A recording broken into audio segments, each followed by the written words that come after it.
বাংলাদেশি পর্যটকদের যাতায়াত না থাকায় বর্তমানে টিকে থাকাই কঠিন হয়ে গেছে কলকাতার নিউ মার্কেট চত্বরের ব্যবসায়ীদের।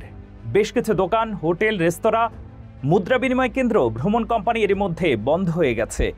যারা এখনও টিকে আছেন তাদের অবস্থাও ভালো নয়। শহর কলকাতার প্রাণকেন্দ্র বলা হয় ধর্মতলাকে, আর সেখানেই অবস্থিত এক টুকরো বাংলাদেশ নামে পরিচিত কলকাতার নিউ মার্কেট।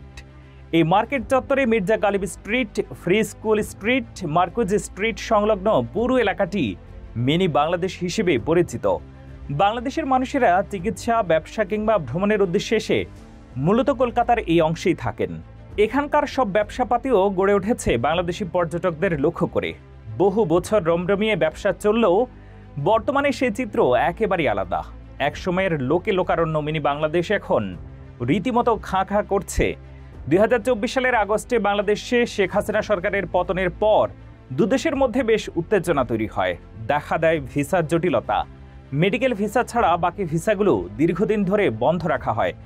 গুরুতর শারীরিক সমস্যা বা ব্যবসায়িক কাজের জন্য ভিসা মিললেও তাতেও থাকছে নানা ধরনের শর্ত।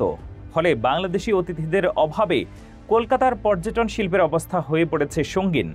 ব্যবসায়ীদের মতে কলকাতা নিউ মার্কেট এলাকায় প্রায় 70% ছোট ও মাঝারি খাবারের হোটেলগুলো বন্ধ হয়ে গেছে। বেশ কয়েকটি বড় রেস্টুরেন্ট এখন সীমিত বাজেটে চলছে। নিউ মার্কেটের জনপ্রিয় খাবারের হোটেল খালেকের ব্যবস্থাপক মোহাম্মদ উসমান বলেন, আগে এক বাটি কালাভুনা খাওয়ার জন্য এখানে ঘন্টার পর ঘন্টা দাঁড়িয়ে থাকতে হতো বাংলাদেশি অতিথিদের, আর এখন আমাদের নির্ভর করতে হচ্ছে স্থানীয় লোকজনের উপরে। যে কয়জন বাংলাদেশি পর্যটক আসছেন তাদের প্রায় সবাই চিকিৎসাজনিত কারণে আসছেন, তবে তাদের সংখ্যাটাও খুবই সামান্য। তিনি বলেন, আমরা আশা করছি দ্রুত ভিসা সমস্যা মিটে যাবে এবং আবার আগের মতো জমজমাট হয়ে উঠবে নিউ মার্কেট। নিউ মার্কেটের ব্যবসায়ীরা জানান, আগে যখন প্রচুর বাংলাদেশি পর্যটক আসতেন তখন প্রতিদিন কয়েক কোটি রুপির ব্যবসা হতো, কিন্তু তাদের সংখ্যা কমে যাওয়ায় গত এক বছরে নিউ মার্কেট এলাকায় ব্যবসায়ীদের প্রায় 1000 কোটি রুপির লোকসান হয়েছে। ইমিগ্রেশন সূত্রে জানা গেছে, গত এক সপ্তাহে প্রতিদিন 500 থেকে 700 বাংলাদেশি পর্যটক পশ্চিমবঙ্গে এসেছেন। তার আগের দিনগুলোতে এই সংখ্যা 200 থেকে 250 ছিল। ঢাকা থেকে আসা একজন বলেন, আগে 6 মাসের ভিসাতে একাধিকবার চিকিৎসার জন্য আসা হতো, এখন সেটা একবারের মধ্যে সীমাবদ্ধ রাখতে হচ্ছে। এখানে আর 2 দিন থেকেই দেশে ফিরে যাব।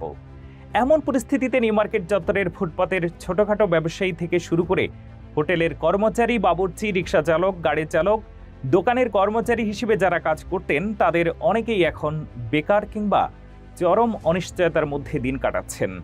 এখন এই অঞ্চলের ব্যবসায়ীরা চেয়ে আছেন ভারত সরকারের দিকেই। তারা আশা করছেন দ্রুত ভ্রমণ ভিসা চালু হলে আবারও বাংলাদেশি পর্যটকদের আনাগোনায় কলকাতা ফিরে পাবে তার পুরনো চেহারা। তবে এখনও ভারতের পক্ষ থেকে এ বিষয়ে আনুষ্ঠানিক কোনো ঘোষণা আসেনি।